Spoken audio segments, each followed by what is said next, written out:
G'day, welcome to Queensland Farmer. We have a sodium soil problem here, and the project today is going to be how we are going to fix it. As you can see from this pit here that has developed over the last perhaps 2 years, originally this was just a crack in the earth, and I did throw a little bit of rock in here thinking that would address the head wall. However, after some recent work over here on this side of the farm, I've noticed that the whole area has opened up quite significantly. And in fact, there's a huge gap, huge hole right down in here. So that's how deep that hole is. So clearly the erosion is alive and well, and we need to fix this.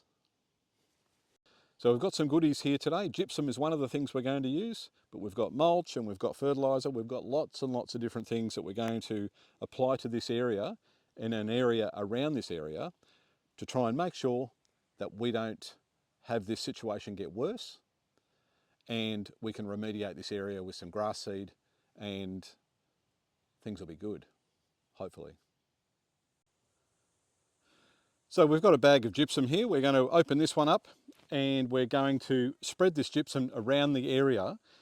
The way it affects the sodic soils or sodic subsoils is that it stops the leaching occurring, or at least slows it down.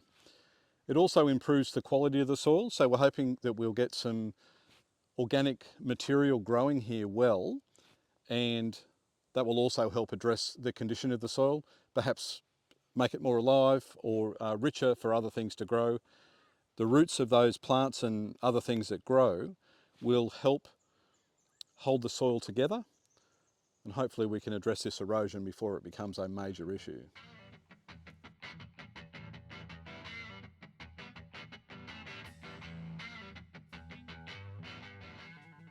Okay, so the first thing we're going to do is trying to fill up this hole that I pointed out earlier. It goes in quite a long way, so I'm hoping to get some soil into that hole, and then I'll pack it in, hopefully create something like a plug, and then I'll tip the rest of this bucket into this hole and we'll go from there.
So what is interesting is that area isn't particularly infertile.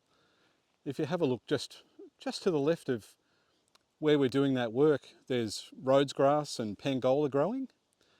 So it's really interesting that the sodic soils can become a problem just in isolation.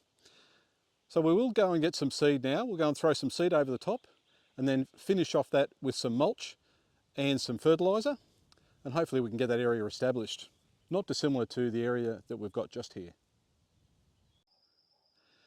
You can see that we've put the rocky soil in there initially, and then we've come back and we've put some garden mix or sort of a topsoil on there. We've made it quite proud, so the idea is that water won't typically run into that area. We want to sort of keep water from rain events away from it at present, just enough to wet the grass and help that grow, but we really don't want that water travelling underground and going through and perhaps tunnelling even further. What we've got right now is a pasture mix of seed, which we're going to throw plenty on this area. We really want this to establish. We've got some water there with some sea salt in it, and we'll then throw some sugarcane mulch over the top, and we'll just keep an eye on this over time to see what happens.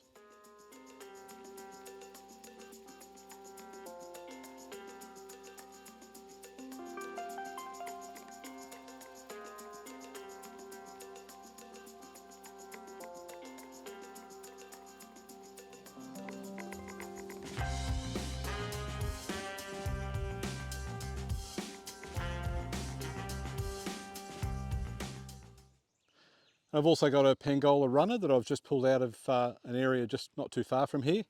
Hopefully this will kickstart the process. So I'll just put that in the ground now.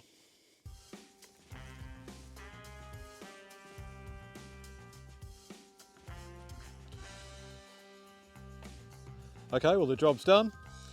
As you can see that it's looking a bit prouder than it did before. There's also plenty of mulch around the outside, again to try and divert that water away from sinking into that area. Time will tell, but I'd also like to say special thanks to Tim, the neighbour, who came up with this idea to do with the gypsum. We'll come back here in a couple of months just to see how this is going.